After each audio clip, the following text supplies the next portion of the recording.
नमस्कार मंडळी, स्वागत आहे तुमचं आपल्या एका मिनी ब्लॉगमध्ये। चला तर आज आपण बटाट्याची रेसिपी बघूया आणि बटाट्याची भाजी खाल्ल्याने काय फायदे होतात ते बघूया। तर चला, आज मी करणार आहे बटाट्याची भाजी आणि इथे मी घेतले आहे 3 बटाटे। तर बटाट्याला माती असते त्याच्यामुळे मी हे साल काढून घेते बटाट्याची। बटाटा आपल्या आरोग्यासाठी खूप फायदेशीर आहे। बटाट्याचे सेवन केल्याने इम्युनिटी वाढते आणि शरीराला ताकद मिळते।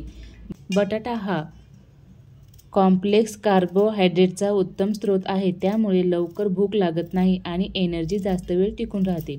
बटाट्यामध्ये फायबर असतं, ज्यामुळे पचन सुधारतं आणि कब्ज कमी होतो, रक्तदाब नियंत्रणात राहतं आणि हृदयाचे आरोग्य चांगलं राहतं। तर असे भरपूर फायदे आहेत बटाटा सेवन केल्याने। आणि बटाटा हा सौंदर्यवर्धक सुद्धा आहे। तर इथे मी कढई ठेवलेली आहे तापायला आणि कढई तापल्यानंतर तेल टाकलं। मग लक्षात आलं की कढीपत्ताच नाही घरामध्ये। मग वरती टेरेसवरती गेले आणि कढीपत्ता ताजा फ्रेश तोडून आणला। तर कढीपत्ता खाण्याचे सुद्धा आपल्या शरीरासाठी खूप फायदेशीर आहे। तर कढीपत्त्याचे फायदे मी तुम्हाला पुढच्या व्हिडिओमध्ये सांगणार आहे। तर मी इथे गॅस बंद करून ठेवला होता कढीपत्ता आणेपर्यंत। तर आता कढीपत्ता आणला आणि गॅस परत चालू केलेला आहे। तर आपलं तेल तापलेलं आहे कढईमधलं। तर त्याच्यामध्ये मी कांदा, कापलेली हिरवी मिरची टाकून दिलेली आहे आणि हा कांदा आणि मिरची लालसर रंग होईपर्यंत याला मस्त परतून घ्यायचं आहे। आणि ही बटाट्याची रेसिपी तुम्ही सुद्धा बनवत असाल, पण मी एकदम साध्या पद्धतीने बनवते आणि याच्यामध्ये म्हणजे बटाट्याच्या अंगाच्या पाण्यामध्येच मी हे शिजवणार आहे। याच्यामध्ये थोडं पण पाणी वापरणार नाही। तर मी हा कढीपत्ता स्वच्छ धुवून घेतलेला आहे। कढीपत्ता स्वच्छ धुवून घ्यायचा आहे।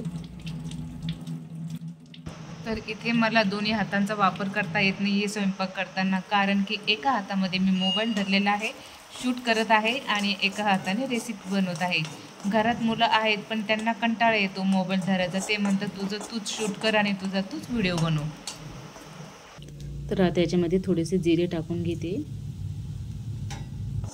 आता कांदा पण लालसर झालेला आहे आणि आता याच्यामध्ये मी थोडासा कढीपत्ता टाकलेला आहे स्वच्छ धुतलेला आणि याला परत छानपैकी मस्त मिक्स करून घ्यायचं आहे। तर इथं टाकले आहे मी थोडीशी हळद, थोडं लाल तिखट टाकून घ्यायचं आहे चवीपुरतं, कट केलेले टोमॅटो आणि बटाटे, कोथिंबीर स्वच्छ धुतलेली याच्यामध्ये टाकून घ्यायची आहे आणि छान मस्तपैकी असं मिक्स करून घ्यायचं आहे।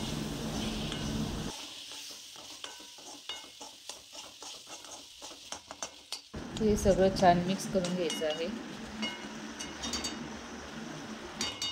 चवीपुरतं मीठ घालायचं आहे आणि छान मस्तपैकी परत याला मिक्स करून घ्यायचं आहे हे सगळं मिश्रण।